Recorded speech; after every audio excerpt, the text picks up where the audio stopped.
I wasn't supposed to be home. Dentist cancelled. I figured I'd swing by, grab my flats, and maybe surprise Nate with lunch. Instead, I surprised myself. The apartment was too quiet. Lights off, wine glasses out. And one of them, red lipstick on the rim, wasn't mine. At first, I froze. Just stood there holding a grocery bag like I'd walked into the wrong life. Then I heard it, a laugh. Muffled. Two voices. My fiancé's and Claire's. No. No way. Claire was my maid of honor. My best friend since sophomore year. The one who held my hair when I sobbed over my first real breakup. Who once said, even if every guy flakes, I'd still choose you. I stepped out of my heels, heart thudding. Their laughter stopped the second I moved down the hall. The bedroom door was half closed. I didn't knock. Nate was shirtless. Claire was pulling her dress down, lipstick smeared across her collarbone. Neither of them looked shocked. Just interrupted. Nate opened his mouth like he was about to deliver some half-hearted line. I cut him off before he could form a syllable. Don't. Claire avoided my eyes. Which, honestly, was a first. Claire never avoided anything.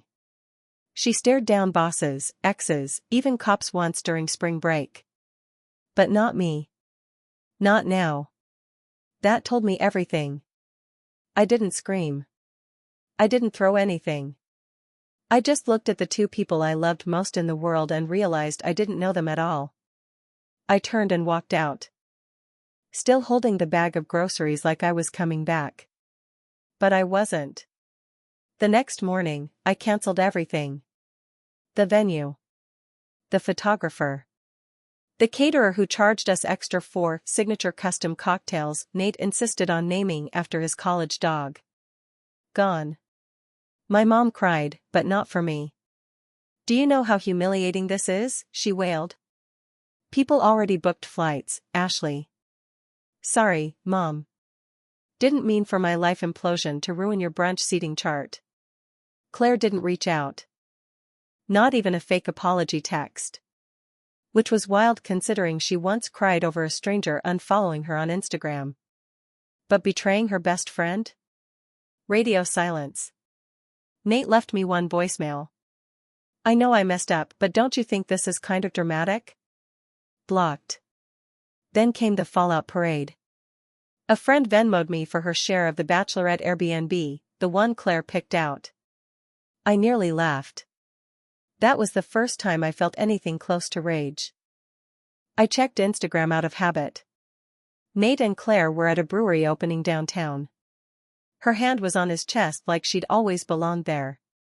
Caption: sometimes the best things are unexpected. Yeah. I bet. If you asked me to describe Claire a month ago, I'd have said, fierce, loyal, a little chaotic but always there. The type to drive across the city at 2 a.m. to bring you hot Cheetos and sit in silence while you cry. She once told me, I could never be that girl. The one who sleeps with her friend's guy. I'd rather light myself on fire. Turns out, she just meant she'd wait until the ring was ordered first. We met freshman year. I was the shy one in lecture hall. She took the seat next to me, said my highlighter was giving hot accountant, and by the end of the week, we were inseparable. Over a decade of inside jokes, shared closets, and bailing each other out of regrettable dates, all wiped out in one afternoon. After the initial shock, the silence started. And that's what people really noticed. I didn't cry online. I didn't subtweet. I didn't tell my side. I just vanished. Quiet. Which made them nervous. Because everyone expects the girl left at the altar to self-destruct. I didn't. I went to work. Showed up. Smiled. Even returned the gifts without drama. People whispered. Someone messaged me, wow, you're handling this with so much grace. No. Not grace. Precision. Everyone expected tears. I gave them silence. But silence isn't surrender. It's a weapon when you know how to wait. I didn't cry. I didn't post. I didn't even block them. I waited. And while they celebrated, I started building their ending. I didn't show up to the wedding. But I watched it.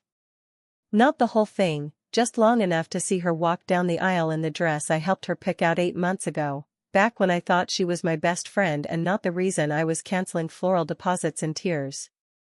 Nate stood at the altar with that same forced grin he used to make when I made him take couples photos, hands tucked in front like he was being knighted, not married.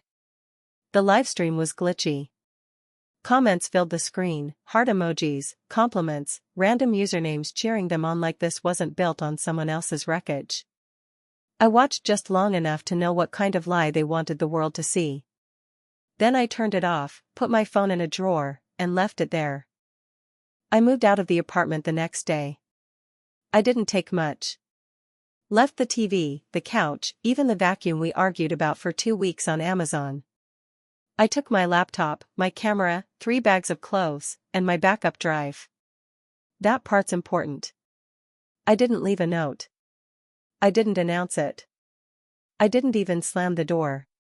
If Claire or Nate ever went looking for me, they'd find a perfectly made bed and a lease break notice on the fridge. Nothing else. I signed a 6-week sublet across town, no windows in the bedroom, no amenities, no guests. No one knew I was there except the landlord, and she spelled my name wrong on the lease.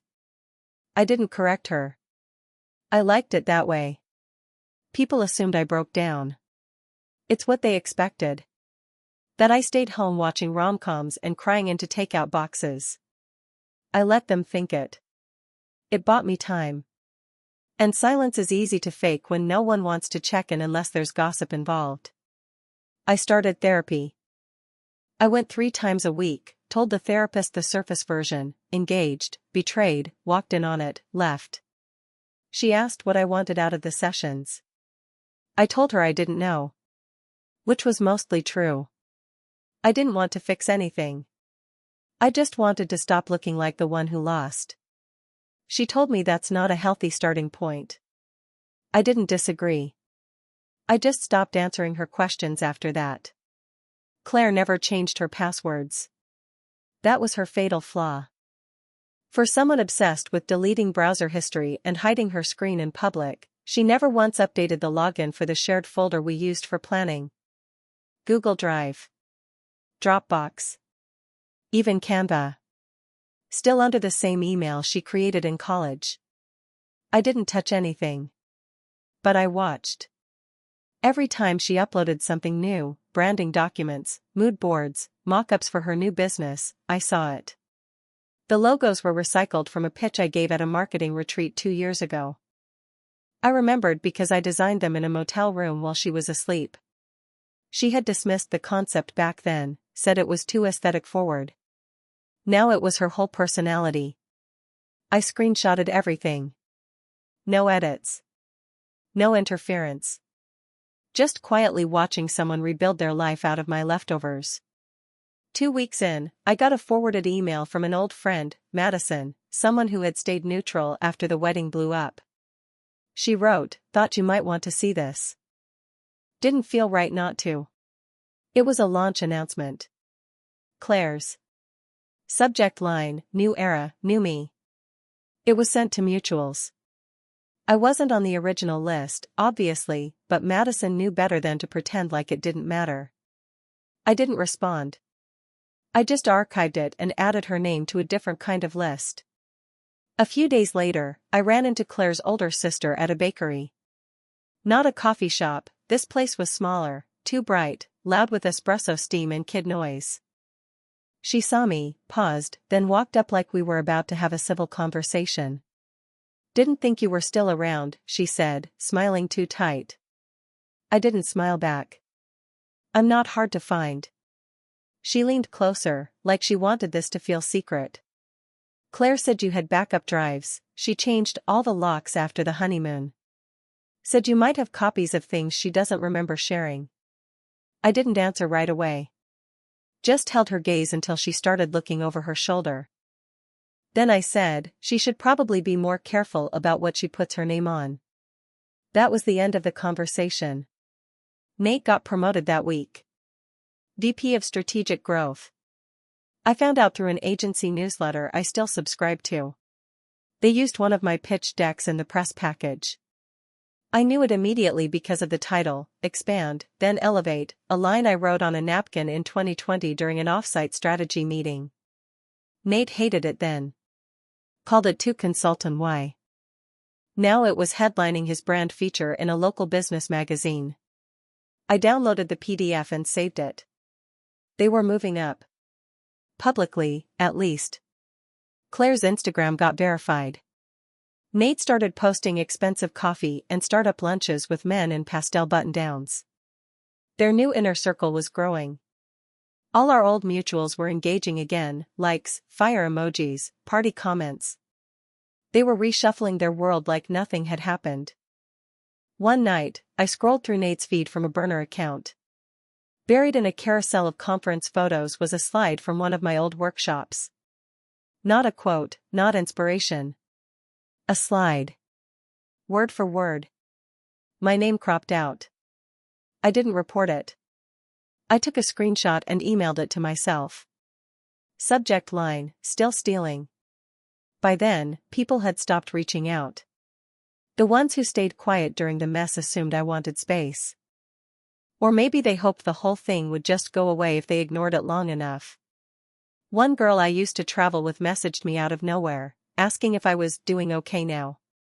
I saw she had tagged Claire in a photo 2 days earlier. I didn't reply. The message just sat there. Marked unread. I got invited to a dinner party, same friend group, smaller setting, someone's engagement celebration. I went. Not to be seen. Just to listen.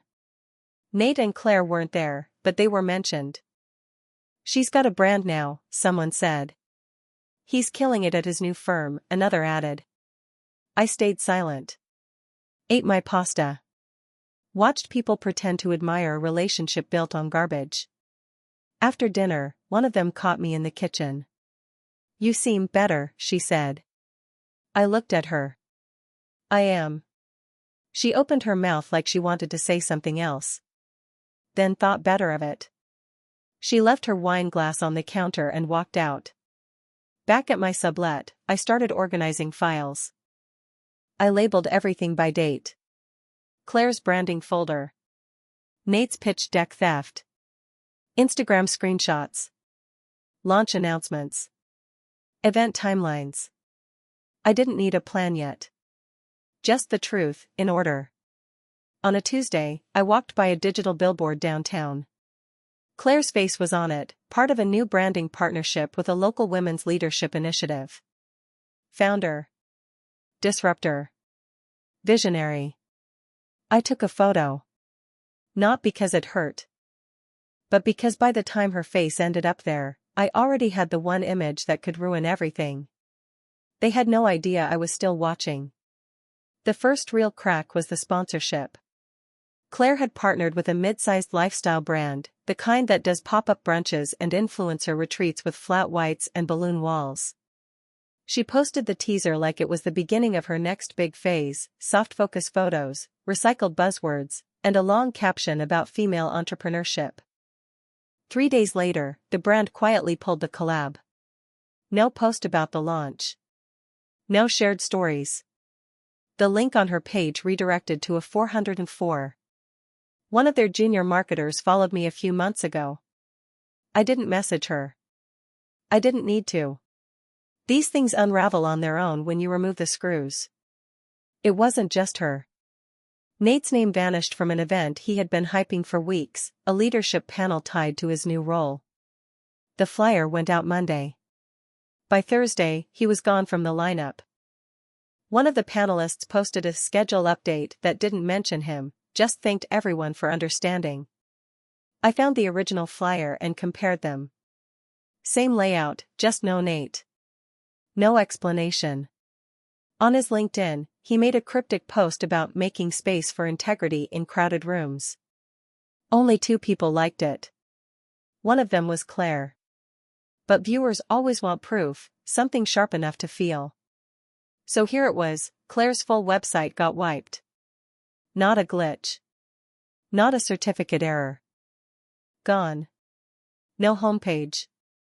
No archive. A total takedown. I checked the domain. The server was still live, but the content was stripped. Her Instagram bio still had the link. I clicked it twice just to be sure. Nothing. That night, a voice memo landed in my inbox. It came from someone who used to design her campaign templates. We'd never spoken directly, but we had enough mutuals that it didn't surprise me. The memo was under 30 seconds, barely audible in places, but the tone was clear. Claire was yelling at someone, maybe him, maybe a client. She was unraveling mid-sentence. I swear to God, I didn't take it from her. I didn't even remember she used that phrase. This is not that deep, it's just branding, it's not a crime. Then the sound of something slamming. A chair, maybe. A door. Maybe both. I didn't forward it. I didn't leak it. I saved it. 2 days later, a video clip started circulating in a private group chat for local creatives. Claire was at a Women in Tech panel, supposed to speak about personal brand growth. The clip was rough, low quality, recorded from the back. She was on stage, but something was off, her voice cracked mid-answer, and someone from the audience interrupted. A question about stolen work, asked too loudly. Claire ignored it, tried to pivot, but stumbled over her words. The moderator stepped in. They cut the session short. She left through a side exit. The clip lasted 48 seconds. It was enough. A friend who used to work at Nate's firm messaged me that same night. Not small talk, just a single line, they're reviewing his accounts. I asked why. She just said, someone flagged him. His Q1 numbers don't match up with his deck submissions. When I didn't respond, she added, was it you? I didn't answer. Claire's meltdown didn't come online. It came at a launch party. I wasn't there, but enough people were. It was supposed to be her relaunch, new logo, new client roster, a push to move into strategy consulting. She rented out a studio space with a fake step and repeat and an open bar. The videos hit stories in waves. At first, everything looked curated. Then someone uploaded a blurry clip from later in the night. Claire was standing alone, arguing with a woman in a red dress. You couldn't hear most of it, but at one point she yelled, "She's obsessed with me." The woman replied, "You stole her life." That part was clear. No one tagged me. No one had to. The next morning, someone posted a photo of Claire outside the venue. Her mascara was smudged. Her heels were in her hand. The caption just said, "Rough night for the disruptor queen." It spread fast. Not viral, but wide enough for the right people to see. Her account went dark the next day. Nate took down his job title. This wasn't a crash. This was erosion. And then came the moment I had waited for. Downtown, on the corner of Lincoln and 7th, Claire's face was still up on the billboard. She was the face of a campaign for a networking initiative tied to women reshaping industries. Her headshot, airbrushed and wide-smiling, looked down at rush-hour traffic like she owned the skyline. And then one morning, someone taped over it. A clean, white sticker. The kind used in gallery installations or protest art. Just one word. Plagiarist. I didn't do it. But I knew who would have. Someone who had been watching. Someone who had kept quiet, like I had, until silence wasn't enough. I stood across the street and watched 3 people stop to take photos. One woman gasped. A guy pulled out his phone and laughed. Someone else walked past like they didn't even see it. It didn't matter. It was documented. Circulated. It made it onto 3 niche industry accounts by noon. The campaign pulled her name by 4 p.m. I waited until 7:46 p.m. before I sent the photo directly to Claire. No caption. No message. just the image. She saw it within a minute. Read, no reply. An hour later, I got a notification. Her number had been deleted from WhatsApp. I didn't care. By then, I had everything I needed. And they had just enough damage to know what was coming next wasn't karma. It was correction. It started with the panel. Claire was booked to speak at a local entrepreneur summit, something smaller than her usual scene but streamed live and backed by a tech sponsor that actually paid its guests. She promoted it heavily, called it her reset era. I tuned in anonymously, just to see how she'd spin it.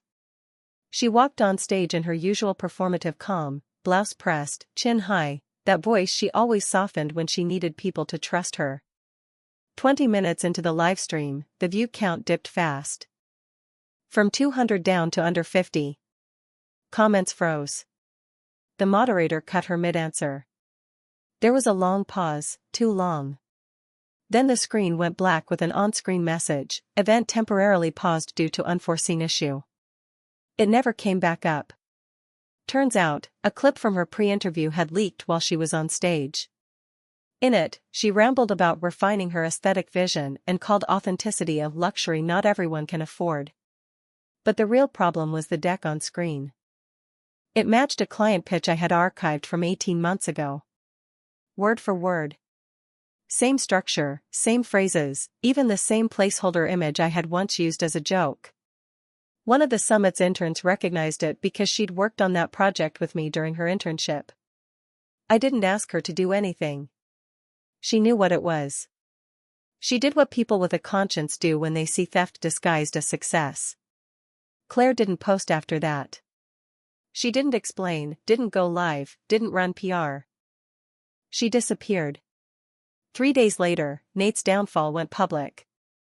It was a LinkedIn post, not from him, but from a mid-level executive at his old firm. The post wasn't about him by name, but it referenced leadership missteps tied to misrepresented campaign ownership, and tagged the firm's compliance head. Within an hour, someone in the comments asked, "Was this about the Q1 deck Nate S. presented?" That comment got liked 30 times before it was deleted. But it was too late. A former client chimed in. Then a recruiter posted, "It's always the loudest ones stealing from the quiet ones." Nate's name started trending in the smaller circles that matter, industry Slack groups, alumni newsletters, invite-only groups where real money moves. He texted me 2 nights later. "I don't know what you think you know. But this isn't how grown-ups solve things." I left it unread. Instead, I sent a single file to a journalist I had worked with years ago, someone who ran a mid-tier newsletter focused on ethical branding. I didn't attach a name. Just documents, timelines, visual comparisons, and internal metadata showing the original source. I used an email alias. No signature. I knew she wouldn't need more than that. By the following week, the story was up. The headline wasn't cruel, just accurate, when personal branding is built on borrowed work. The article never named me. It didn't have to. It laid out how 2 rising professionals had quietly inflated their portfolios with assets they hadn't created. The writer left it open-ended but added that sources with direct knowledge of the original projects confirmed clear replication. The article was shared in every group I'd once been excluded from. I watched as some of the same people who'd toasted their engagement now posted long threads about the importance of giving credit and re-examining who we elevate. Claire never responded publicly. But I got a voicemail. Not from her. From one of her old assistants. "You probably don't remember me. I just wanted to say thank you. I couldn't say anything before. But watching this fall apart? It's justice." She paused before hanging up. She really thought no one would notice. The final thing I did wasn't dramatic. It was a form. Claire had never updated her Dropbox permissions. Back when we were still planning my wedding, she asked me to help her reorganize her shared folders. She gave me editor access to everything. After the engagement imploded, I never touched it. Just watched it. She never changed the password. Never checked access logs. She just kept uploading files, mock-ups, drafts, screenshots of brand deals, invoices for campaigns based on work that wasn't hers. I didn't delete anything. I didn't even leak it. I forwarded a folder of conflicting timestamps to one of the agencies listed in her most recent brand partnership. That was all. The agency dropped her a week later. Their Instagram quietly replaced her image with another influencer. Her name vanished from their bio. I took a walk the day it happened. No destination. Just past old places we used to haunt. The overpriced bar where she insisted she hated the cocktails but loved the lighting. The flower shop where I almost bought my wedding bouquet. The coffee place where I found out she had used my design references for her first branding contract.